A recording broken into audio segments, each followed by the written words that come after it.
여파로 전국에서 교통사고가 잇따른 가운데 서울 강남에서 초등학생이 버스에 치여 숨지는 사건이 발생했습니다.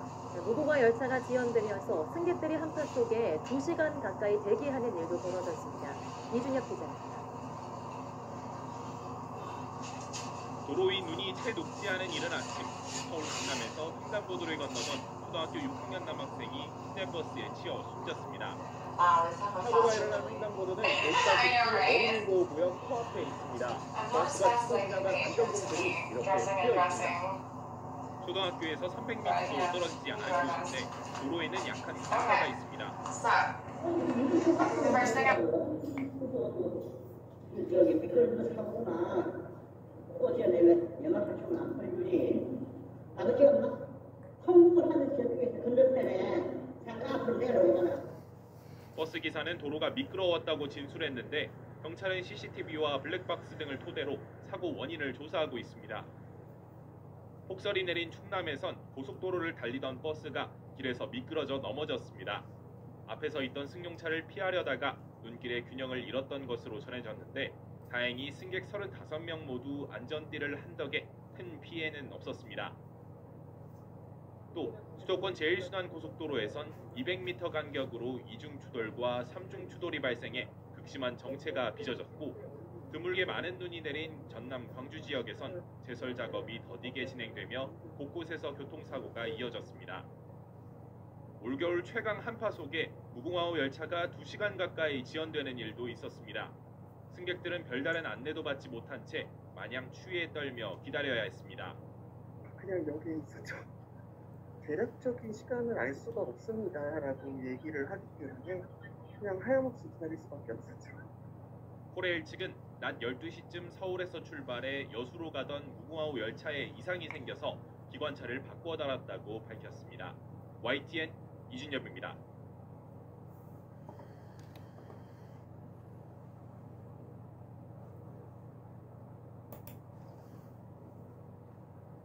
서울 강남에서 횡단보도를 건너던 초등학생이 버스에 치여 숨지는 사고가 발생했습니다. 오늘 아침 내린 눈으로 도로는 미끄러운 상태였다고 합니다. 조윤지 기자가 보도합니다. 횡단보도 옆 안전봉이 한 방향으로 모두 쓰러졌고 전봇대에는 충돌 흔적이 뚜렷합니다. 오늘 오전 9시쯤 서울 강남의 한 아파트 앞 삼거리에서 초등학생이 버스에 치여 숨지는 사고가 벌어졌습니다. 횡단보도를 건너던 12살 초등학생이 직진을 하던 버스에 사고를 당한 겁니다. 보시는 것처럼 어린이보호구역 시작점에서 불과 몇 미터 떨어지지 않은 곳입니다. 사고가 난 횡단보도 주변은 초등학교와 유치원이 있어 속도가 시속 30km로 제한된 스쿨존이었습니다. 당시 도로는 아침에 내린 눈으로 미끄러운 상태였던 것으로 알려졌습니다. 눈이 와서 미끄러운데 건너다가 버스에 깔렸어요, 아이가. 사고를 목격한 행인이 신고를 했지만 구급대가 출동했을 당시 이미 심정지 상태였던 것으로 전해졌습니다. 경찰은 버스 기사를 상대로 자세한 사고 경위를 조사하고 있습니다. MBN 뉴스 조윤지입니다.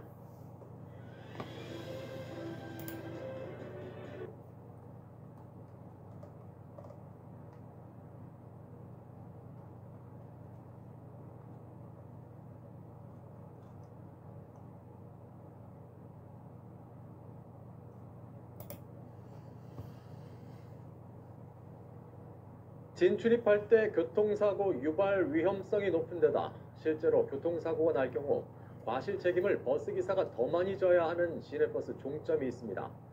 지리적인 위치와 도로 구조상 교통사고가 났을 경우 버스기사에게 불리하기 때문인데 대안이 없다는 이유로 수십 년째 종점으로 이용되고 있습니다. 이용주 기자입니다. 울산 시내버스들이 오가는 경주 모하 종점, 울산 방향으로 출발한 버스가 교차로를 지나다 맞은편에서 달려오던 승용차와 부딪힙니다. 버스가 먼저 교차로를 건너던 상태에서 발생한 사고여서 승용차 과실 책임이 더 많을 것 같지만 결국 버스 8대, 승용차 2로 정리됐습니다. 모하 종점에서 출발한 버스는 도로가 아닌 곳에서 도로로 진입한 노외 진입 차량으로 취급해 가해 차량으로 판단하기 때문입니다. 삼거리지만은 실질적으로는 사거리거든요. 그러니까 기사들이 이제 운전하면서 나올 때 봐야 될 시선도 많고 그걸 다 확인하다 보면 이제 미처 들어오는 차들도 못 보고 이제 버스 진출입을 위한 전용 신호등이 없어 시내버스가 종점에서 나와 울산 방향 산업로로 나가려면 직진도 아니고 우회전도 아닌 대각 방향으로 진입해 들어가야 하는 구조입니다. 신호체계가 없다 보니 운전기사가 눈치껏 알아서 진입해야 합니다. 버스 노조가 경주경찰서에 전용 신호등을 만들어달라고 민원을 넣었지만 교통안전시설심의위원회에서 부결됐다는 통보만 구두로 전달받았습니다. 그 구간에는 신호를 설치할 수 없는 구간이랍니다. 그러니까 지금 저희도 뭐 내부 규정에서 뭐 설치할 수 없다는데 저희들이 노동조합 차원에서 뭐 설치할 수 있는 방법도 없고 30년 넘게 모화 종점을 운영하고 있는 울산버스사업조합은 종점 위치를 바꾸려고 해봤지만 마땅한 다른 부지가 없고 종점을 없앨 경우 기사 휴식 보장 문제가 걸려 이러지도 저러지도 못하고 있습니다. 차고지로서의 용도로 사용을 할 수 있는 그만한 부지가 그 주변에는 또 마땅하게 찾지를 못했습니다. 도로 진입도 눈치껏 해야 하고 사고가 날 경우 무조건 버스기사 책임인 이 종점을 오가는 버스 노선은 5개, 버스는 50대에 달합니다. MBC 뉴스 이용주입니다.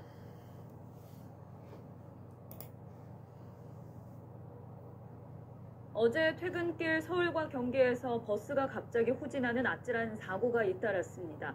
또 부산에선 터널 입구에서 4중 추돌로 사상자가 발생했는데요. 밤사이 사건 사고 소식 오승목 기자가 보도합니다.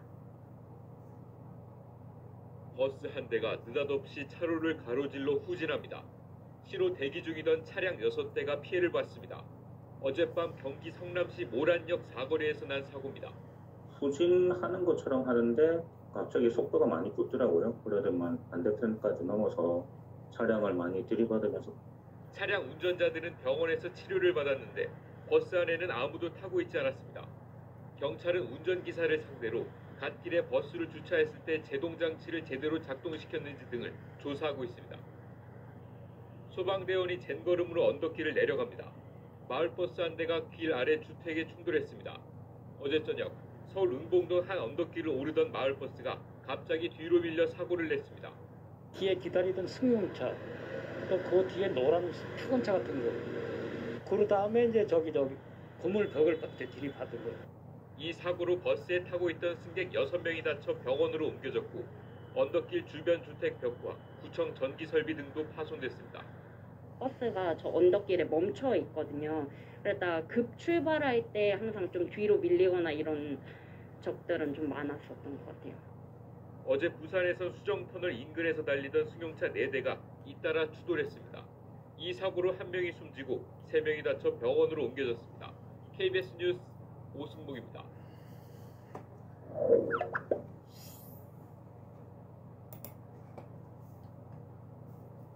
어린이 보호구역 안에 있는 횡단보도에서 길을 건너려던 초등학생이 버스에 치여서 다리를 크게 다쳤습니다. 당시 그 버스는 우회전을 하고 있었는데 횡단보도 앞에서도 속도를 줄이지 않았던 걸로 드러났습니다. UBC 배윤주 기자가 단독 취재했습니다. 책가방을 맨 아이들이 오가는 하굣길의 어린이 보호구역. 여자아이 2명이 인도에 나란히 서서 신호를 기다립니다. 신호가 바뀌는 걸 본 아이가 길을 건너려 발을 내딛는데 관광버스가 우회전 횡단보도 앞에서 멈추기는커녕 속도도 줄이지 않습니다. 버스에 치인 아이는 쓰러진 채 일어나지 못합니다. 사고를 당한 초등학교 1학년 아이는 다리가 골절되는 중상을 입어 수술까지 받아야 했습니다. 도로교통법 개정에 따라 모든 차의 운전자는 보행자가 횡단보도를 건널 때뿐 아니라 건너려 할 때에도 일시 정지해야 하는데 사고를 낸 버스기사는 이를 지키지 않았습니다. 안타깝죠. 여기 또 바로 앞에 횡단보도도 있고 한데 사고 날 그런 겨울도 없을 것 같은데 큰 시내 이런 데도 아니고 좀 마음이 안 좋죠. 예전에 경찰은 사고를 낸 40대 운전기사에게 이른바 민식이법을 적용해 가중처벌을 검토하고 있습니다. 횡단보도 상의 보행자 보호 의무 위반하고 어린이 보호구역 내에서 어린이 사고를 유발한 건이기 때문에 이 두 가지 단서 조항이 적용돼서 조사를 진행 중에 있습니다. 민식이법에 따라 어린이 안전 의무를 지키지 않고 어린이 교통사고를 낸 운전자는 최대 15년 이하의 징역 또는 3천만 원 이하의 벌금에 처해집니다. UBC 뉴스 배윤주입니다. 네, 안녕하십니까. 김현우입니다. 더 많은 뉴스와 라이브 이벤트를 보고 싶으시면 화면 오른쪽을 눌러서 구독해 보시길 바라겠습니다. 또 저희 SBS 앱을 다운로드 하시면 속보 알림도 받아보실 수 있습니다. 항상 저희 SBS 뉴스를 시청해 주셔서 대단히 고맙습니다.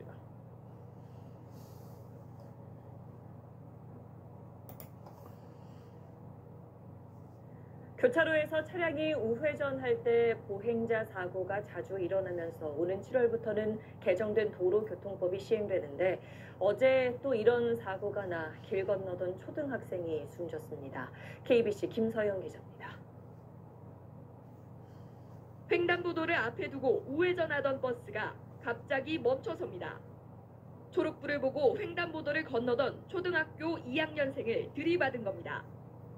출동한 구급대원들이 응급처치를 하고 피해 학생을 이송했지만 초등학생은 끝내 숨졌습니다. 저기서 어제 일이 가지요. 애기한테 가방 열고 이름 알아갖고 안 했으니까 전화를 내게 해주세요. 우회전하던 버스가 달려오는 초등학생을 미처 발견하지 못하고 사고가 난 것으로 알려졌습니다. 지난 3년 동안 우회전 교통사고로 보행자가 부상을 당한 건수 13,362건 가운데 65%가 횡단보도에서 발생한 사고였습니다. 지난 1월 횡단보도 앞에서 차량이 반드시 일시정지하도록 개정된 도로교통법이 오는 7월 시행을 앞둔 상태여서 이번 사고가 더욱 안타까움을 더하고 있습니다. 경찰은 교통사고 처리 특례법 위반 혐의로 버스 운전자를 불구속 입건해 조사하고 있습니다. KBC 김서영입니다. 네, 안녕하십니까. 김현우입니다. 더 많은 뉴스와 라이브 이벤트를 보고 싶으시면 화면 오른쪽을 눌러서 구독해 보시길 바라겠습니다. 또 저희 SBS 앱을 다운로드 하시면 속보 알림도 받아보실 수 있습니다. 항상 저희 SBS 뉴스를 시청해 주셔서 대단히 고맙습니다.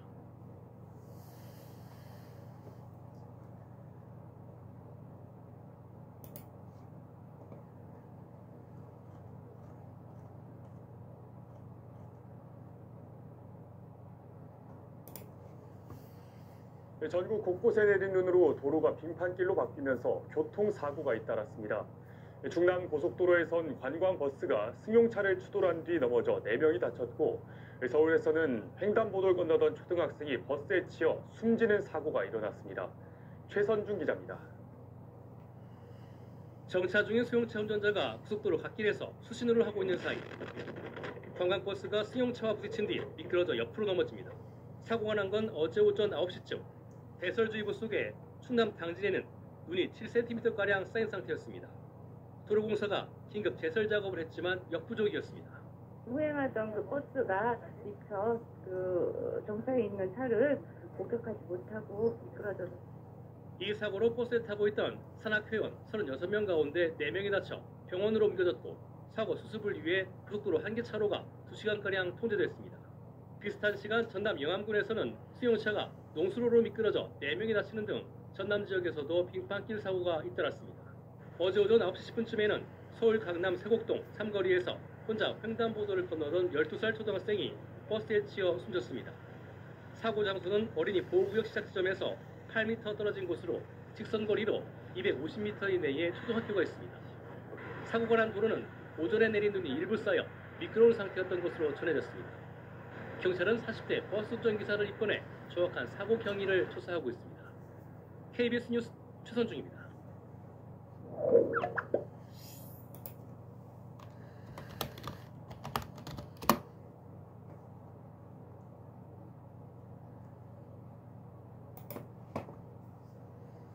또 어린이가 다치는 차량 사고가 났습니다. 이번엔 부산의 한 어린이집 앞에 내린 3살 아이가 통학버스 바깥쪽에 매달린 채 100m가량 끌려가면서 중상을 입었습니다. 경찰이 사고 경위 파악에 나섰습니다. 차승은 기자의 단독 보도입니다. 어린이집 통학버스 한 대가 골목길을 따라 올라갑니다. 잠시 후 버스가 지나간 쪽을 향해 사람들이 급히 뛰어가고 얼마 지나지 않아 구급차와 순찰차도 현장에 도착합니다. 부산의 한 어린이집 앞에서 3살 A군이 통학버스에 끌려가는 사고가 났습니다. 오전 9시쯤 버스를 타고 도착한 A군은 100m가량 떨어진 도로에서 크게 다친 상태로 발견됐습니다. 기사님이 꺼내고 계셔서 애기가 다 그냥 피로 온몸이 이렇게 돼 있는 거고. 그럼 아이가 좀 의식은 혹시 좀 있었어요. 왜냐면 계속 울었거든요. 애기가 계속 자지러지게 울었어요. A군은 신고를 받은 구급차가 현장에 도착하기에 앞서 통학버스로 근처 응급실로 이송됐습니다. 이번 사고는 버스에서 아이들이 모두 내린 뒤에 벌어진 것으로 파악됐습니다. 버스 출발에 앞서 주변을 확인했다면 막을 수 있는 사고였는데 경찰은 운전기사와 어린이집 관계자 등을 상대로 정확한 경위를 조사하고 있습니다. 앞서 지난 4일에는 부산 해운대구의 아파트 단지에서 3살 아이가 유치원 통학버스에 치여 숨지는 등 어린이 보호 차량 사고가 잇따랐습니다. 아이들의 안전을 확보할 대책이 시급합니다. YTN 차상입니다.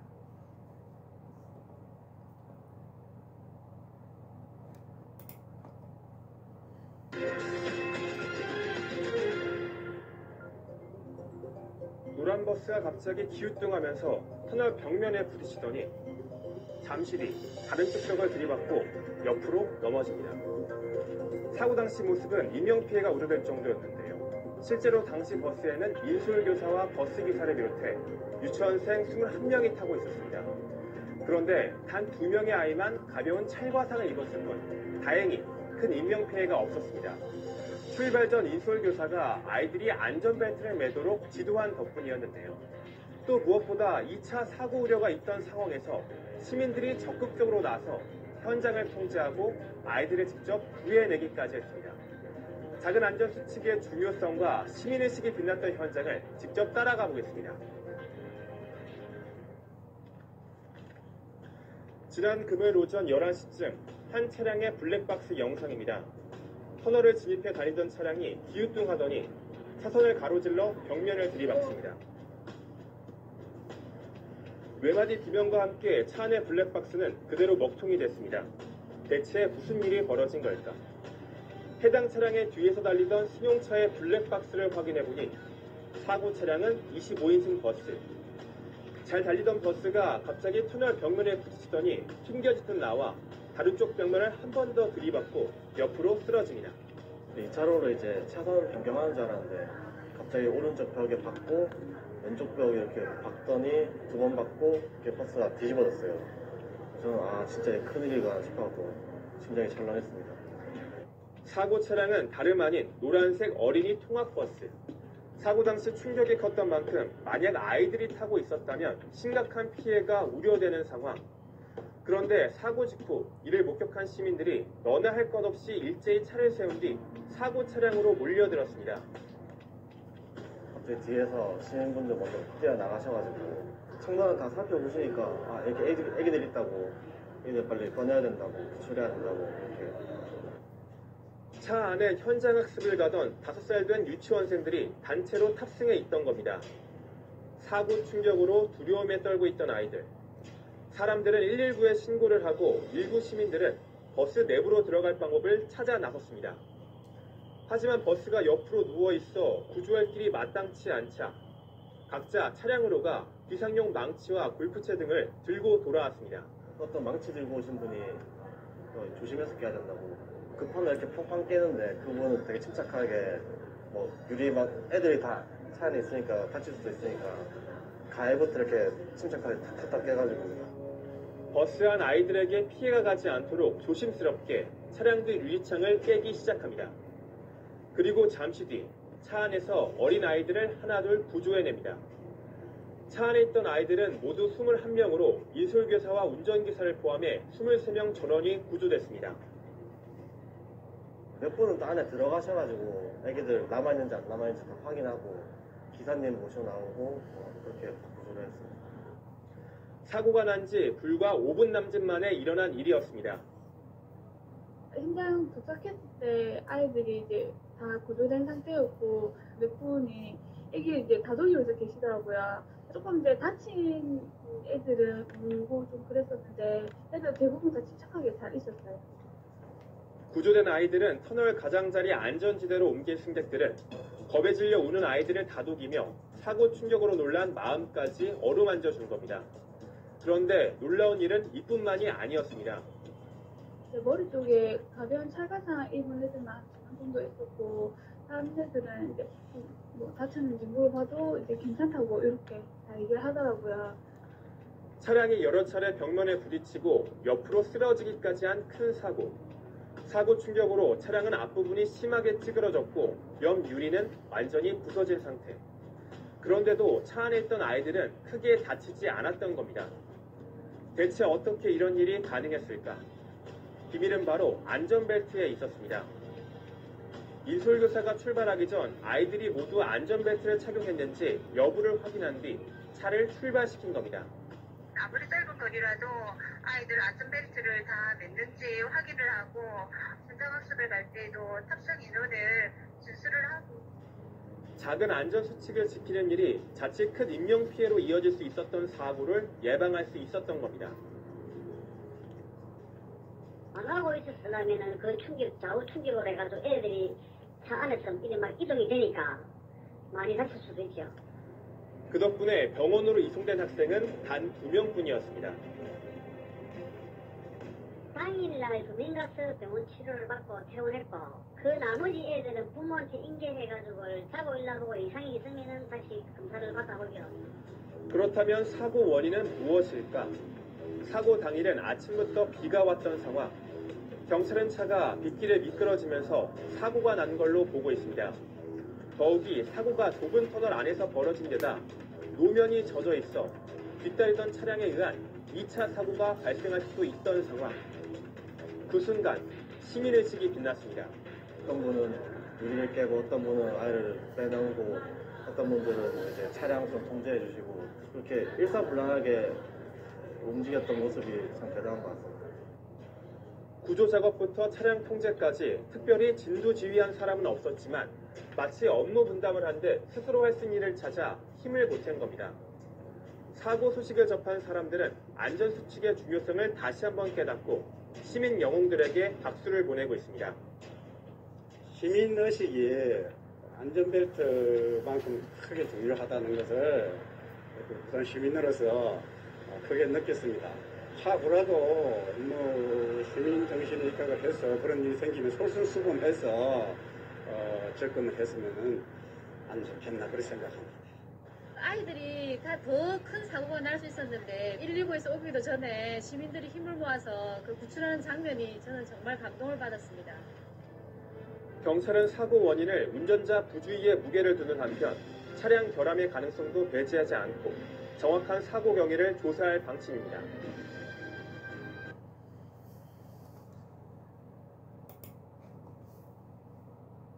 유치원생 13명을 태운 통원버스가 3m 아래 논으로 추락했습니다. 이 차는 종이장처럼 구겨졌지만 이 안전벨트 덕에 다행히 아이들이 크게 다치지는 않았습니다. 김아영 기자입니다. 유치원 차량이 논바닥에 찌그러진 채 박혀 있습니다. 차량이 들이받으면서 난간도 떨어져 나갔고 아이들 가방과 학용품도 흩어져 있습니다. 오늘 오전 9시 반쯤 전북 완주의 한 도로에서 유치원 차량이 도로 옆 난간을 들이받고 3m 아래 논으로 굴러떨어진 겁니다. 6살 이모양 등 유치원생 13명과 차량 운전자, 인솔교사 등 모두 15명이 다쳤습니다. 딱 하더만 난간 받고 그냥 떨어지더라고. 보니까 애기들 기사분이 한 명 끄집어내고 있더라고요. 저희 둘이 이제 내려가가지고 끄집어냈거든요. 유치원생들은 모두 안전벨트를 매고 있어서 차량이 뒤집어졌지만 큰 부상은 없었습니다. 경찰은 유치원 차량 운전사가 졸음운전을 하다 사고를 낸 것으로 보고 경위를 조사하고 있습니다. MBC 뉴스 김아연입니다.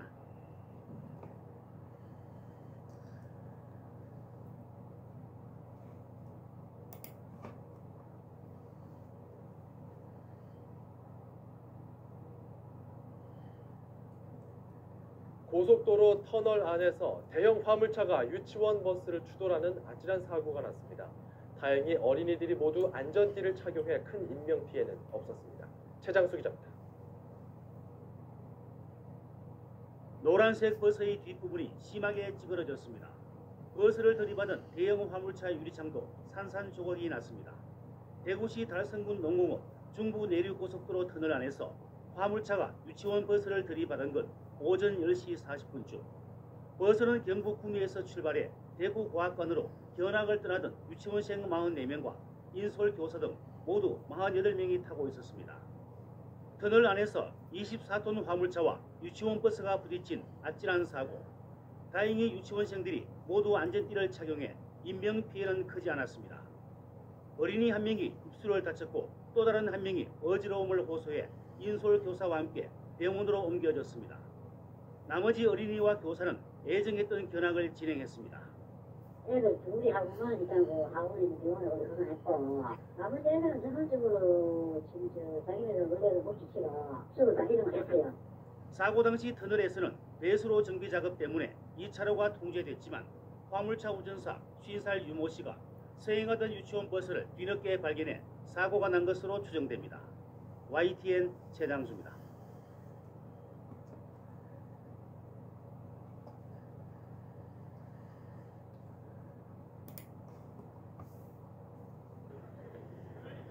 올해 30년차 버스기사인 이진태 씨가 차에 올라탑니다.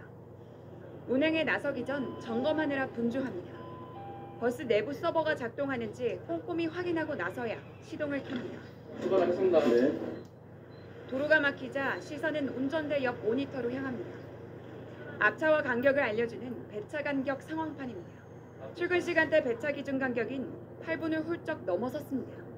앞차와의 간격은 오차 범위에서 이미 1분을 초과한 13분. 은퇴를 앞둔 베테랑 기사지만 마음이 조급해집니다. 정시가 이제 시작되네요. 버스 기사들이 배차 간격을 지키지 못하면 서울시의 버스 회사 평가에 고스란히 반영됩니다. 상황판에 나온 배차 간격 시간이 실시간으로 입력되고 서울시는 누적 데이터로 점수를 산정합니다.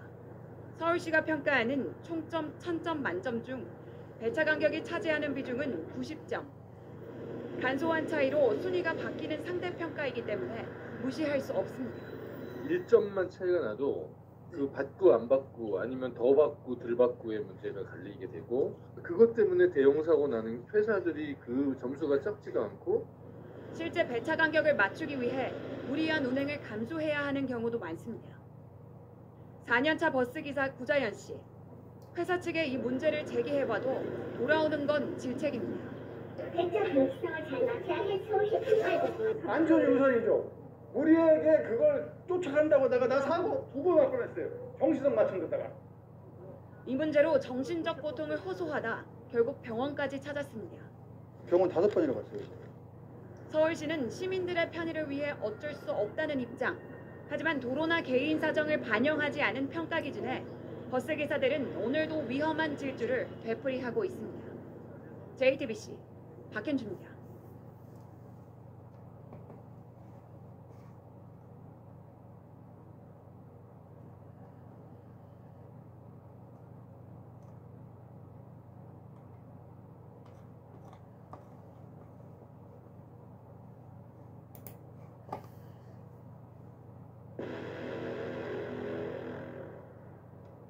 어떤 남성분이 테이크아웃 음료 잔에 아직 음료가 차 있는 상태로 타셨어요. 그래서 버스 기사님께서 그 음료를 들고 버스를 탈 수 없다라고 이제 그분이 그냥 막무가내로 타셨어요. 근데 이제 다른 사람은 피해를 주는 컵을 가지세요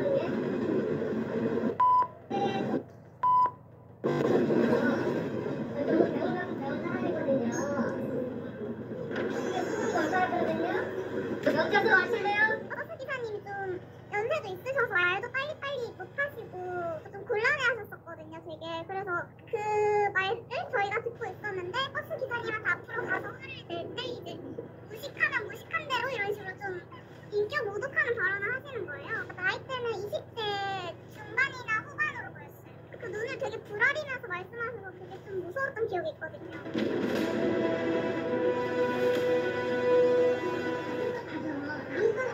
어디 만나냐 지금? 무슨 가서 봐. 어?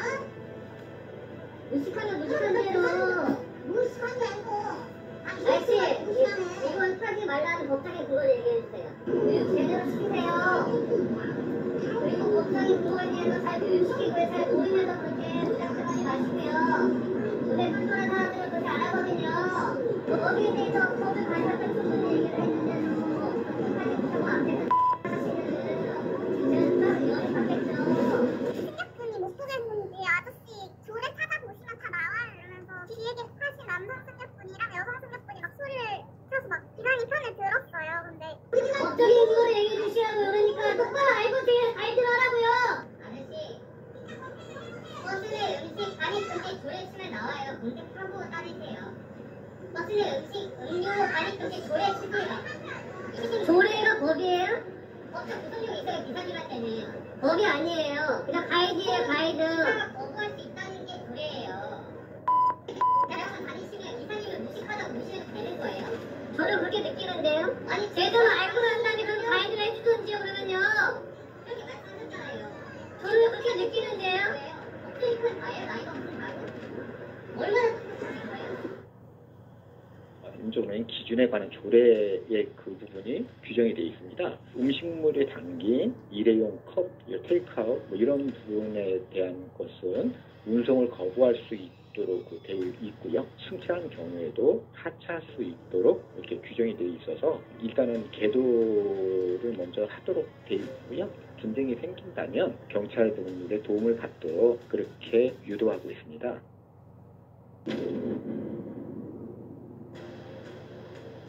그걸 지금 악용해서 경찰인이 소송이 하면서 협박을 하고 있구나 이런 생각이 들어서 되게 너무 불쾌했거든요. 갑질 보는 기분이었어요. 기사님한테 가서 기사님 잘못 절대 아니라고 저희 승객들도 시민들도 이거 조례 다 알고 있다고 좀 위로해주고 그러면서 이제 다 각자 내릴 때 내렸거든요. 버스 기사님을 향한 갑질에 같은 시민으로서 화가 나고 버스 기사님께 불친절함을 겪었을 때는 신고할 창구가 있잖아요. 근데 버스 기사님이 승객한테 그런 갑질이나 어떤 막말을 들었을 때는 제가 어디에 신고해야 할지도 모르겠더라고요. 그래서 불공평하고 조금 답답하게 느껴져서 이거 언론에 제보해야겠다는 생각이 들었거든요.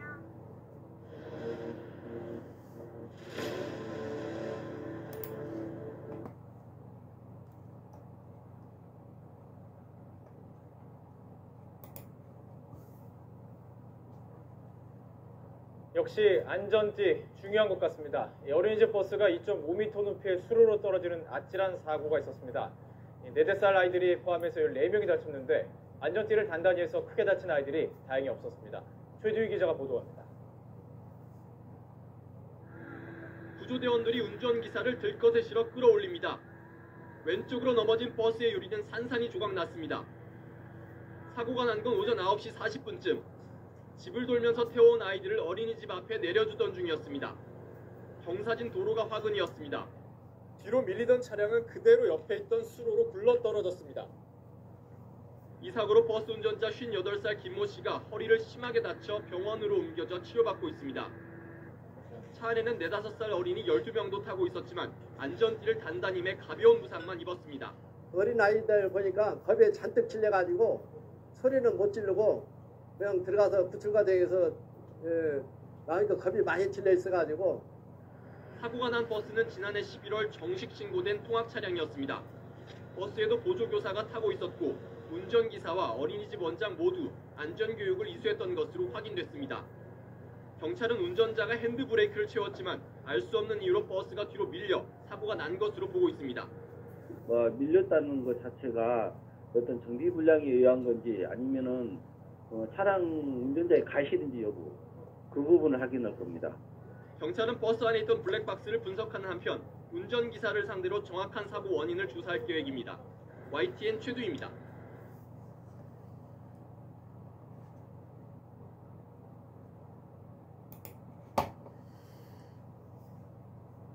유치원생을 가득 태운 버스가 이렇게 터널벽을 들이받고 넘어지는 사고가 발생했습니다. 모두 안전띠를 메고 있었던 데다 사고를 목격한 시민들이 너나 할 것 없이 발벗고 구조에 나서서 다행히 큰 인명피해는 없었습니다. 차상은 기자의 보도입니다. 유치원생을 가득 태운 노란색 버스가 갑자기 휘청거리더니 양쪽 벽을 들이받고 넘어집니다. 사고를 목격하고 급히 달려나온 시민들이 망치로 버스의 뒷 유리창을 깨고 아이들을 한 명씩 차례로 구조합니다. 놀란 아이들을 달래며 다친 곳은 없는지 꼼꼼히 살피고 구조대원이 올 때까지 안전한 곳에서 보살핍니다. 이 망치 가져와가지고 망치로 그거 깨고 이제 애들 한 명씩 다 거기서 빼가지고 이제 구출을 할 겁니다. 유치원생 21명을 태우고 현장 체험학습을 떠난 버스가 빗길 터널에서 미끄러진 건 오전 10시 50분쯤. 브레이크를 빨리 밟으면 안 된다, 사고 난다더라. 그 생각이 순간적으로 나더라고요. 그래서 살짝 밟았어요. 그러고는 그냥 미끄러지는데 핸들을 잡아도 안 듣더라고요. 유치원생을 가득 태운 버스가 터널에서 넘어지는 큰 사고가 났지만 안전벨트를 맨 덕분에 인명피해는 크지 않았습니다. 2명이 가벼운 찰과상을 입은 것을 제외하고는 별다른 상처가 없었습니다.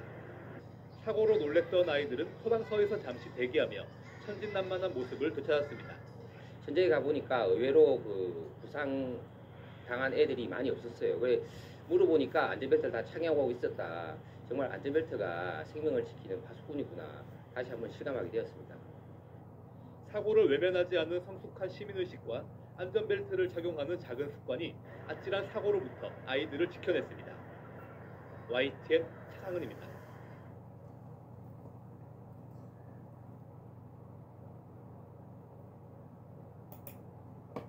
그런데 한 승객이 운전석으로 다가옵니다. 그리곤 난데없이 버스기사의 얼굴을 때리는데요. 게다가 이 승객 폭언도 서슴지 않습니다. 그리고 그 행동은 점점 더 과격해지는데요. 계속해서 버스기사를 위협하는 승객. 마스크를 벗기고 머리를 잡아당기는가 하면 심지어 버스 안에서 담배를 피우기까지 합니다. 갑작스런 상황에 놀란 승객들은 재빨리 뒷자리로 피합니다. 공포의 장소가 된 버스, 무슨 일이 있었던 걸까요? 기분이 안 좋죠. 물론 손님이 뭐 때문에 기분이 나빴는지 몰라도 그건 아마 살인 행위나 다름없다고 봐요. 그거 황당한 거죠, 그게. 있을 수가 없는 일인데. 충격을 받은 건 동료 기사들도 마찬가지였습니다. 네, 바로 이 버스가 여성 승객이 폭언과 폭행을 했던 버스입니다. 그런데 이 공포스러운 상황은 버스 안에서 10분 정도 계속됐습니다. 당시 경찰이 신고를 한 뒤 버스를 세운 기사. 가해 승객이 도망갈까봐 버스 문을 열지 않았다고 합니다. 하지만 경찰이 출동할 때까지 계속된 난동. 운전석에 담배를 던지기도 했는데요. 경찰이 현장에 출동하고 나서야 승객들은 버스에서 내릴 수가 있었고 가해 승객은 현행범으로 체포됐습니다. 왜 이런 난동을 부린 걸까요? 약간 핸드폰을 보다든가 하다가 놓친 것 같아요, 정류장을. 내리는 거를. 그러니까 중간에 내려달라고 하겠죠? 근데 중간에 못 내려드리죠. 그렇죠. 그러니까 자신의 요구를 들어주지 않았다는 것이 이유였다는데요. 도무지 이해되지 않는 상황. 당시 출동한 지구대를 찾았습니다. 원래는 공개를 못하게 돼 있어요. 그쵸. 가해 승객은 체포된 뒤 진술을 거부했고 우선 귀가 조치된 것으로 알려졌습니다. 걱정스러운 건 버스 기사의 상태. 그를 직접 만났습니다. 처음보다 두통이랑 어지럼증은 그래도 조금은 가라앉은 편인데 아직은 그래도 지금 좀 통증이 있어가지고. 주로 얼굴과 머리에 가해진 폭행, 병원 진단 결과 뇌진탕 증세가 있다고 합니다. 그는 폭행의 이유를 알고 있을까요? 그분 말은 카드를 찍었는데 왜 안 내려주냐 이렇게. 그러니까 배를 눌렀는데 안 내려주냐도 아니고 저는 안 된다고라고밖에 얘기를 안 했어요. 안 됩니다. 내려드릴 수 없습니다라고만 했는데 욕설 시작된 폭행이 시작된 거죠. 이유를 알 수 없는 10분간의 난동. 그가 할 수 있는 건 단 하나뿐이었습니다. 집에 있는 가족들도 나중에 걱정되는 일이 될 수도 있는데 그러면서 그냥 참았죠. 자칫 큰 발을 부를 수도 사고로 이어질 수 있었던 당시 상황. 왜냐면 운전을 하다가 그러면 뒤에 신경이 그러다가 만약에 사고가 났을 경우에는 대형 사고죠. 자기가 혼자 목숨은 수십 명 목숨인데 그 순간적으로 핸들을 꺾거나 그 사람 잡아 놓쳤을 때는 사고가 크니까. 그럼에도 불구하고 운전석은 누구나 쉽게 접근할 수 있는 듯 보였습니다.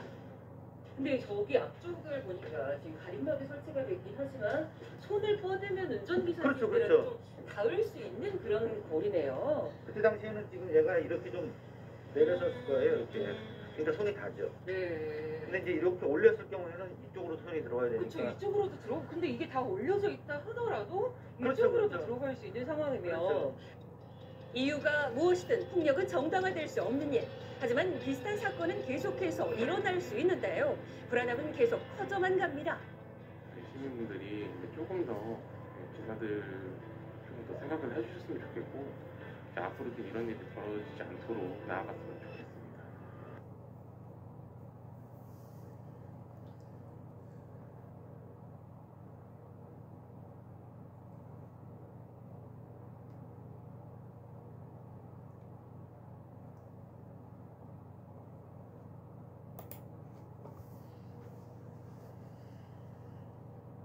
네, 버스 안에서 한 승객이 배를 누르지 않고 내려달라고 했다가 버스기사에게서 거친 욕설을 들었는데요. 지자체에게 민원을 제기했지만 이 처벌을 기대할 수 없자 결국 모욕죄로 검찰에 고소했습니다. 박현우 기자입니다. 인천 송도와 서울 강남으로 가는 광역버스 안. 버스기사가 거칠게 욕설을 하기 시작합니다. 배를 뭘로 만들어놨냐고. 승객이 배를 누르지 않고 내려달라고 했다는 이유에서입니다. 듣다 못한 다른 승객들이 말려보지만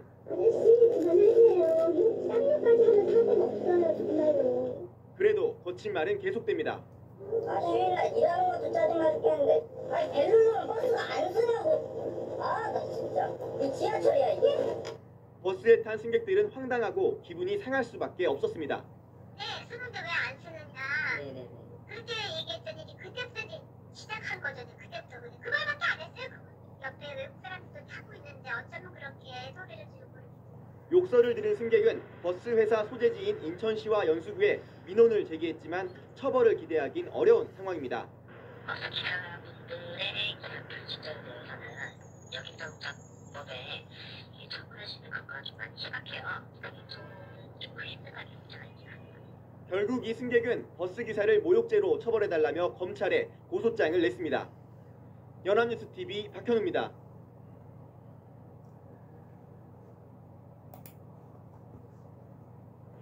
승객에게 폭언을 하며 승차를 거부한 버스 운전기사를 해고한 건 정당하다는 법원의 판결이 나왔습니다. 운전기사는 해고라는 징계는 가혹하다고 항변했지만 법원은 이를 받아들이지 않았습니다. 보도에 이재동 기자입니다. 지난해 6월 버스 운전기사 김모 씨는 여성 승객 A씨가 버스에 오르자 대뜸 고성을 질렀습니다. 김 씨는 택시를 타고 다니지 왜 버스를 타고 다니느냐, 19년 운전 생활을 하면서 너 같은 사람은 처음이라며 삿대질과 함께 욕설을 이어갔습니다. 보름 전 A씨가 버스에서 내리다 닫히던 문에 발목을 부딪혀 합의금으로 100만 원을 줬는데 얼마 지나지도 않아 A씨가 멀쩡하게 다시 버스에 오르는 모습에 화가 났던 겁니다. 김씨의 계속된 폭언에 A씨는 결국 경찰을 불렀고 이러한 사실이 회사에도 알려지며 김씨는 해고됐습니다. 이를 두고 중앙노동위원회가 부당해고라며 회사의 처분을 무효로 하자 버스회사는 중앙노동위와 김씨를 상대로 소송을 냈고 법원은 회사의 손을 들어줬습니다. 재판부는 김씨가 버스 운전기사로서 승객의 안전을 책임져야 함에도 폭언을 하며 운전에 전념하지 않는 등 승객에게 불안감을 주는 행위를 했다고 설명했습니다. 또 재판부는 다수의 승객이 이 같은 광경을 목격해 버스회사의 명예가 훼손됐다며 해고 처분은 적법하다고 결론 내렸습니다. 김씨는 20년 가까이 회사를 위해 일했다며 해고 처분은 가혹하다고 항변했지만 법원은 받아들이지 않았습니다. 연합뉴스TV 이재동입니다.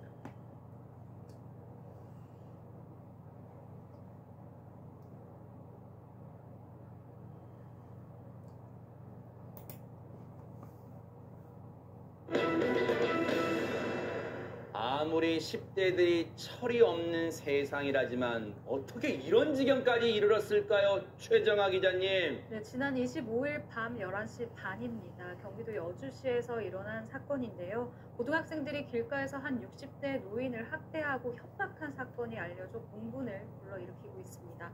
이 행동만으로도 사실 굉장히 화가 나고 황당한 사실인데 이런 만행을 벌인 이유가 더욱더 황당합니다. 영상으로 함께 보시죠. 인도에 쪼그려 앉아있는 우비를 입은 한 여성이 보이시죠? 이 여성의 앞에 쪼그려 앉은 이 남학생 들고 있던 호스로 이 노인을, 아이고. 이 여성을 때리기도 합니다.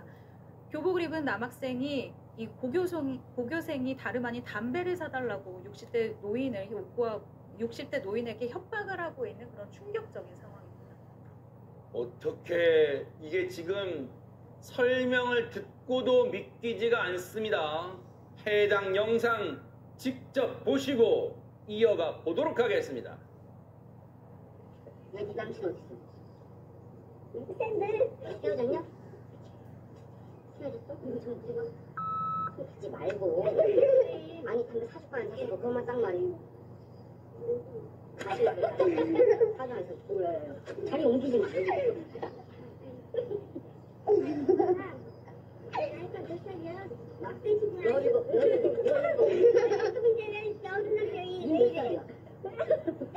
아니 무슨 띠야?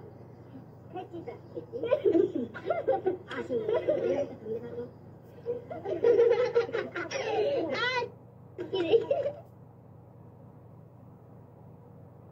박성배 변호사님, 정말 일부 철없는 진짜 무모한 학생들이라고 믿고 싶지만요, 정말 우리의 미래가 암울합니다. 어떻게 저런 짓을 할 수가 있습니까? 상당히 충격적입니다. 현장에 있던 고등학생들이 모두 4명입니다. 이 사건은 피해자의 신고로 드러난 사건이 아닙니다. 이틀 뒤에 한 주민이 학생들이 밤늦게 몰려다닌다는 신고, 이른바 우범소년 신고를 하자 현장에 출동한 경찰이 사실관계를 확인하는 과정에서 이 사건이 수면 위로 떠오릅니다. 이 경찰은 60대 노인을 여러 차례 폭행한 10대 청소년 4명 모두를 입건하고 조사 중인데, 이들은 장난으로 그랬다며 말도 안 되는 변명을 하면서 할머니에게 너무 죄송하다고 말하고 있다고 합니다. 장난요?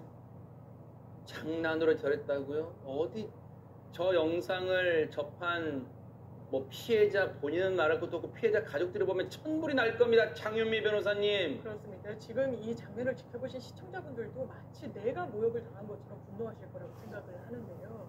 이 피해 60대 여성 같은 경우에 이 학생들을 용서하기로 했다는 겁니다. 왜냐면 이 학생들이 뭐 경찰 조사에서는 일단 죄송하다 이렇게 입장을 밝혔고 다시는 안 그러겠다 이렇게 약속을 했다라는 이유 때문에 선처를 하기로 했다는 건데, 다만 사람들은 이거는 선처할 사안이 아니다. 선을 넘어도 너무 넘었다. 이러면서 신상보게를 요청하는 청와대 청원까지 등장을 했고요. 모든 놀이꾼들이 이 해당 학생들에 대해서 분노를 표출하면서 공분을 사고 있는 그런 상황입니다. 최진모 교수님, 고등학생이에요. 다 할 거, 세상 돌아가는 다 압니다. 이게 이 행동이 죄가 될 행동인지 안 될 행동인지 다 압니다. 이게 장난이라말로 넘어갈 가벼운 사안입니까 이게 지금? 절대로 아니죠. 어떻게 이게 장난으로 넘어갈 사안입니까? 저는 처벌해야 한다고 생각합니다. 아무리 피해자분이 너무 이제 아이들이 어려서 그랬다고 생각하지만 저는 이렇게 되면요, 앞으로는 이런 일이 또 일어날 수 있어요. 아니 어떻게 어른한테 한다는 소리가 이게 뭡니까? 아니 뭐 남자친구 있냐? 뭐 띠가 무슨 띠냐? 몇 살이냐? 이게 무슨 정말 아니 인간성 자체가 저는 잘못됐다고 생각해요. 저런 말을 하는 그 고등학교, 그리고요 거기서 4명 있었는데 촬영하는 친구들 옆에서 키득키득 웃으면서요 아니 진짜 웃긴다.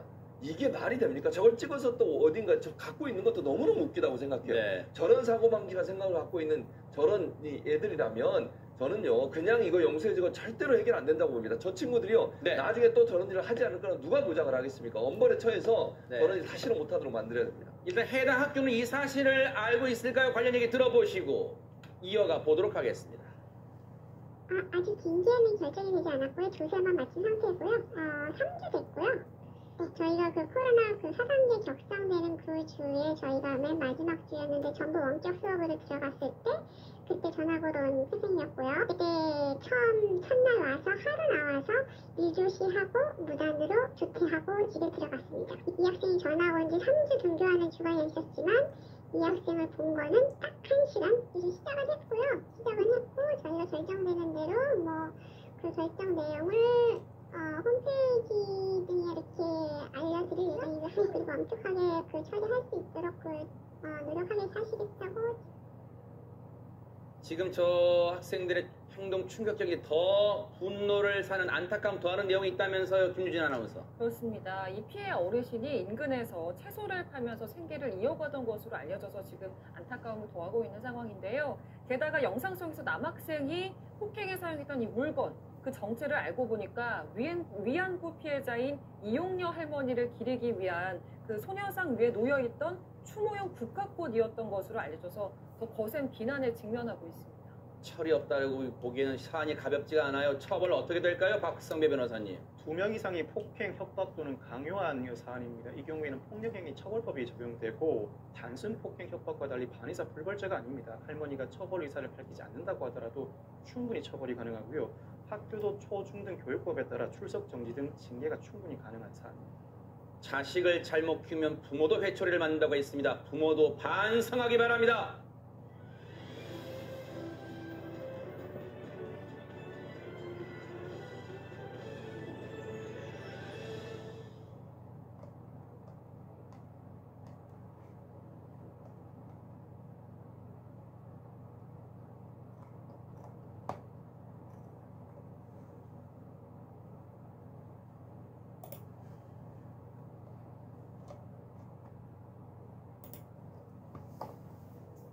자, 이게 참 안타까운 일이죠. 동두천에서 4살 된 여자아이가 어린이집 차량에 안에 있다가 숨진 채 발견됐습니다.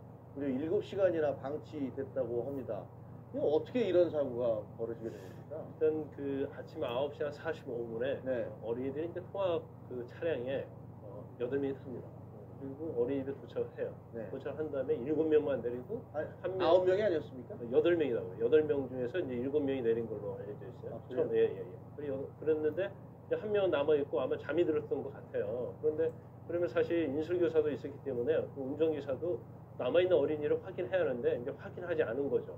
그리고 나서 오후 4시에 돼서야 담당 보육교사가 그 학부모에게 연락을 하는 거예요. 이 어린애가 오늘 등원을 하지 않았다. 그러니까 무슨 소리냐, 아침에 어린이집 버스를 탔다. 그래서 확인을 해보니까 그 어린이가 그 차 안에 있었던 거예요. 그러니까 차 속에 있는 시간이 무려 한 7시간 됐습니다. 근데 요즘 굉장히 폭염이잖아요.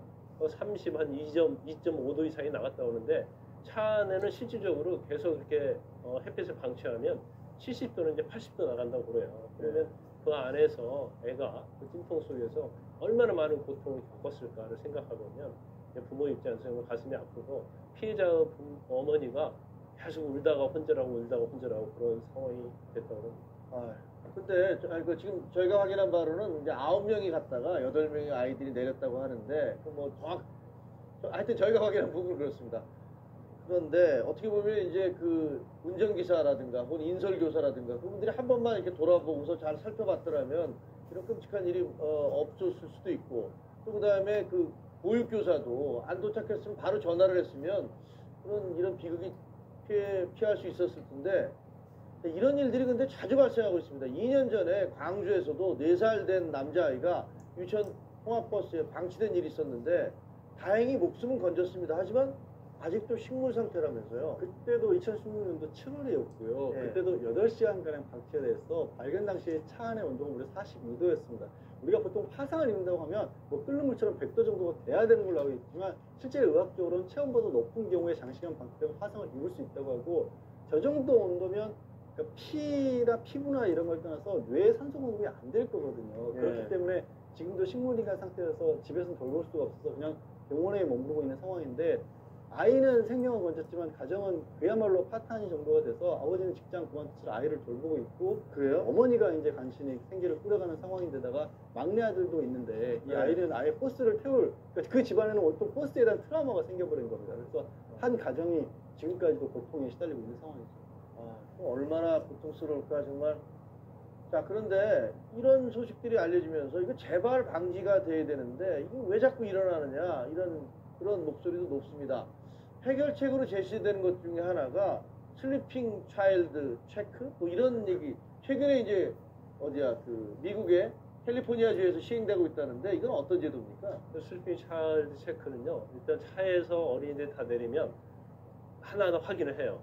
끝자리 가서 왜냐면 끝자리 남아있을 어린이가 있기 때문에 그걸 보고 확인하고 뭐 버튼을 누르죠.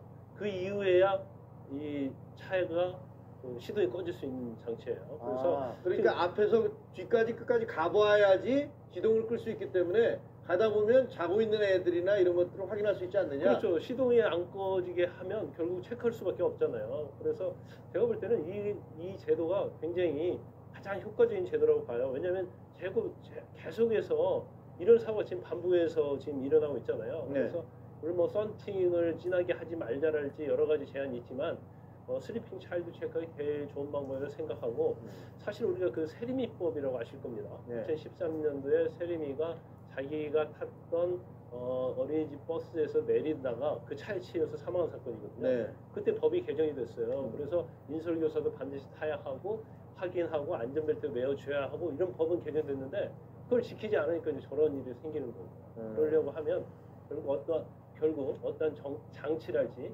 제도적 시스템 이게 만약에 이런 시스템을 장착하기 어려우면 국가에서 보조하는 방법 이런 대책이 근본적으로 강구되어야 한다 이렇게 봅니다.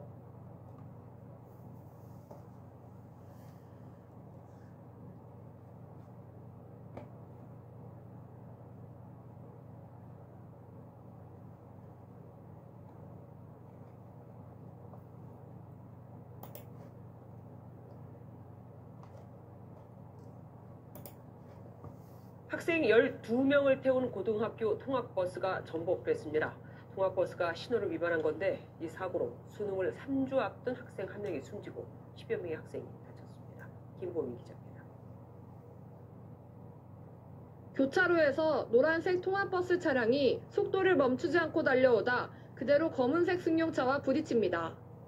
현장에 도착한 소방대원들이 넘어진 버스 창문을 깨고 운전자와 학생들을 꺼냅니다. 오늘 오전 7시 반쯤 서울 방이동에서 25인승 고등학교 통학버스가 승용차와 부딪혀 넘어지는 사고가 발생했습니다. 통학버스는 신호를 위반한 채 주행하다 우측에서 직진하던 승용차와 이곳에서 충돌했습니다. 부딪힌 충격으로 미끄러져 맞은편 신호를 대기하던 차량 2대와 2차로 부딪힌 뒤 전복된 겁니다. 사고 당시 버스에는 운전기사와 학생 등 총 13명이 타고 있었는데 이 중 고등학교 3학년 남학생 1명이 중상을 입고 병원에 옮겨졌지만 결국 사망했습니다. 끝내고 나면 보니까 뭐 한 13명이라고 얘기를 중에서 들었거든요. 심폐소생술하는 환자도 보였고. 나머지 학생들과 맞은편 승합차에 타고 있던 2명도 병원에 옮겨졌는데 이 중 학생 1명이 다리가 골절되는 중상을 입고 그 외에는 생명에 지장이 없는 것으로 전해졌습니다. 경찰 관계자는 통학버스 운전자로부터 미약한 수준의 혈중 알코올 농도가 측정됐지만 단속 기준에는 미치지 않는 수준이라고 설명했습니다. 경찰은 운전자를 교통사고 처리 특례법상 치사 치상 혐의로 입건하고 구속영장 신청을 검토하고 있습니다. MBN 뉴스 김봄입니다.